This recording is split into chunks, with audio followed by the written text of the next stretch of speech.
episode of Raubwirtschaft. You might be wondering what's the difference between Raubwirtschaft and evening with malapropism. Well, to be honest, the only difference is the fact of whether or not my hair is straightened or not. So, basically, if it's curly, it's going to be an episode of Raubwirtschaft. If it's straightened, it's going to be an evening with malapropism. You know what? I'm sorry if that's not a great enough difference for you, but get over it. So anyway, perhaps you'd like to know what Raubwirtschaft is. It's actually a very ingenious term. It's German. Those Germans, they always have such interesting words like Schadenfreude and such. But anyway, Raubwirtschaft itself actually refers to a government where its income and such comes from the toppling or, with the word, conquering of other governments. And this term is actually applied to the ancient Romans, and implying that once they stopped conquering and expanding their empire, they sowed the seeds for their own destruction, because they couldn't have that same amount of sustaining growth based on conquering new tribes and villages and slaves and such. So therefore, that's what that means. I just think it's a very interesting term overall, because a lot of cultures tend to look towards, the ancient Greeks and ancient Romans as the best civilizations.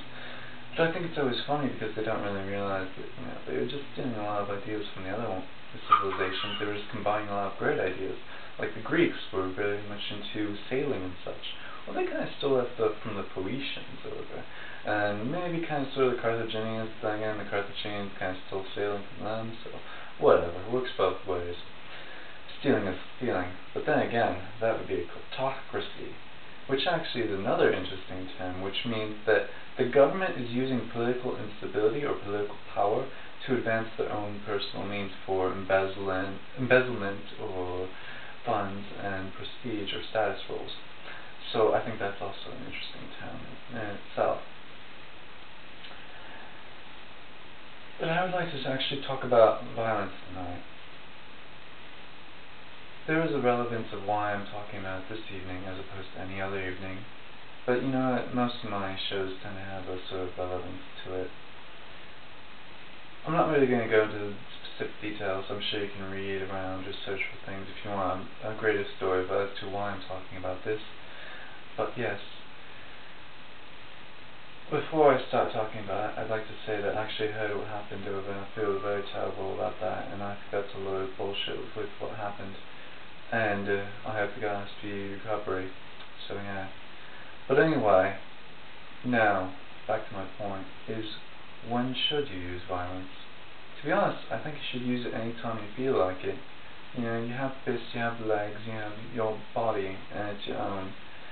And it may not be the nicest thing to do, but who knows? I'm sure that you're using it for a great reason.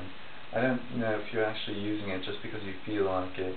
I'm sure you have a reason because someone else is doing something that you don't like. So that's my idea on it.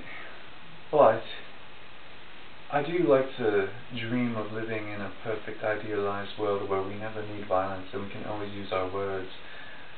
But that's the thing is, how do you debate with stupidity or repetitive nature? Stupidity and repetitive nature are not necessarily two of the same things. They can be very different. But at the same time, they can tend to go hand in hand, because if you're repeating something and it's not getting what you want, then obviously there's a sort of mentality behind that, or a comprehension problem. I believe crazy, or one of the definitions for insanity, is to attempt the same experience and expecting a different outcome. So therefore, if you're really attempting the same thing, and if you're expecting a different outcome, maybe you're not really thinking as hard as you should. Use that brain of yours. But yeah, I don't know what to say really. I do wish we could live in an idealized world. Unfortunately, we have things like drugs and alcohol Even though I think it's kind of an oxymoron to say drugs and alcohol, because alcohol is a drug.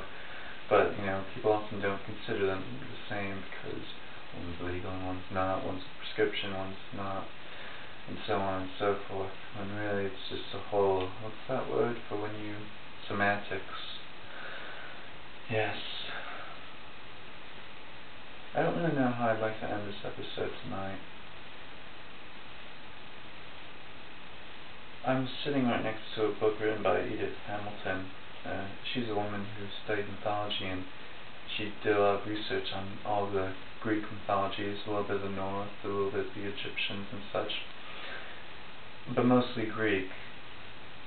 And I think that she may have even noticed a sort of repetitive nature in the heroes themselves as well as the gods. Is there tends to be a lot of arrogance, and people thinking that whatever they do is completely justifiable no matter what. And to be honest, I don't believe in such a thing. I do think you can justify anything you want, but as far as right and wrong goes, those terms are completely non-applicable to the situation at hand. So, yes, arrogance and justifying things. We will justify whatever we want, and we will do whatever we want, as long as we can make up the excuse to do it. But perhaps sometimes we need to think of other people, and we need to be nicer to other people. I hope that's your goal for tomorrow.